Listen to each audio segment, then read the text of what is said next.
what works for you is not going to always work for everyone else, right? It's kind of a special recipe for everyone. I think there's a general recipe, that goes into everything to make it good, right? A couple, you need some basic stuff that everyone else does, but when you get into the finer details, each person's going to be very different, right? Like we have an agent that we brought on to our company that he's a full-time accountant. So it's like, he's working Monday to Friday, 9 to 5, and he wants to make a career out of real estate. It's like, well, his experience is going to be much different than the rest of ours, right? So it's going to be like, well, what can you do with the time that you have free, right? So it's, for this guy, it's you got to be doing open houses every single weekend, or even on weekdays if you could swing it in the evening. Like open houses is going to be your thing, right? He could take on clients and you could go do stuff on the weekend, but his weekends are going to be jam-packed full of as much stuff as he can do, right?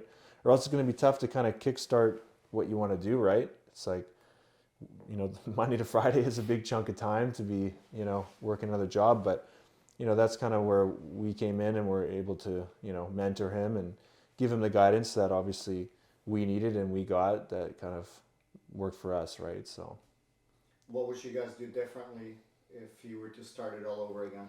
Bitcoin. Bitcoin. Damn right. I'm going all in on Bitcoin.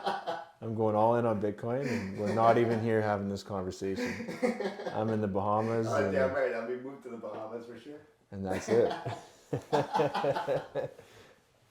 That's it, eh? I would do differently is get a mentor from the beginning. Yeah. Start on day one with a mentor. I know they teach you in a lot of the conferences. You go to the Tom Ferry's and the other, Richard Robbins type of conferences. They say get an assistant on day one. I don't know about that. Maybe get an assistant after year one, but I would say get a mentor on day one. Yeah.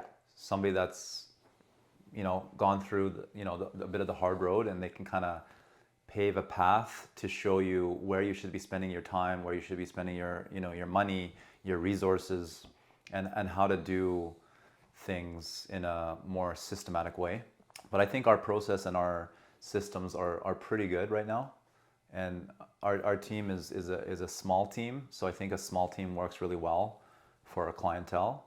We're like boutique style, what I mean? We're very tailor fitted. It's not, we're maxing out, for, as many listings as we can take on, and we're throwing it on lockbox and this and that. That's not our style. Like we're doing it for the reviews and we're doing it to, build strong relationships with our clients, right? So to do that, you need to put obviously the time in yourself and have that personal touch on it, right? So yeah, no, we're definitely it's how we say it in our listing presentations. We're like, we're a boutique style, but we're tailored for you, right? We're not here like pitching a 9-man team or like saying it's gonna, taking the listing on and then we pitch it to one of our junior agents and just let them have free reins with it. Like to us, each single transaction is, important, and it's a good time to, get a good review and do a very good, personal job on it, right? So. But I think also to add to that, we also enjoy what we're doing, right? I think the passion and the the effort, it's because we actually enjoy our job, right? I think there's a lot of people in real estate that are maybe doing it for the wrong reasons. They think it's a quick paycheck. They like the lifestyle, whatever. It's not quite that straightforward. We do really enjoy being part of the process, whether it's helping a client buy their first home or buy even an investment property, or buy their first detached house, right? Help them sell a property, help them, with their family situation. Like whatever we can be a part of, for us it's a huge level of respect for us, because they have 15,000 other realtors to choose from, and they're actually choosing to work with our team. So that's, for me, is like one of the biggest compliments I can get. Yeah, no, I think getting a mentor is pretty important.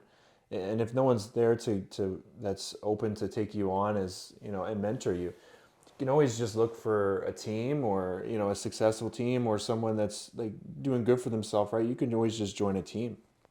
Mm-hmm. It's not, if there's no team, then, there's other structures in place, right? But I think that just getting insight into, the systems that successful teams have, that's invaluable, right? They don't have to show you under the hood, but you don't have to, if you're active on a team and, you kind of get a sense of what that agent's doing. Some people might not pay attention, and that's why they jump from team to team, right? But, you should get some invaluable information and insight into how things are done so that you can, you know, put that in your own business and you know, move on, right? But I think getting a mentor is invaluable though. It's non-negotiable. It's going to be a long road where you're gonna get stuck and it's going to be tough, right? Like managing brokers are one thing, but in my experience, they're not they're not around all the time, right? I think they have a lot of realtors to deal with, so Yeah. So we're very thank you, Carlo.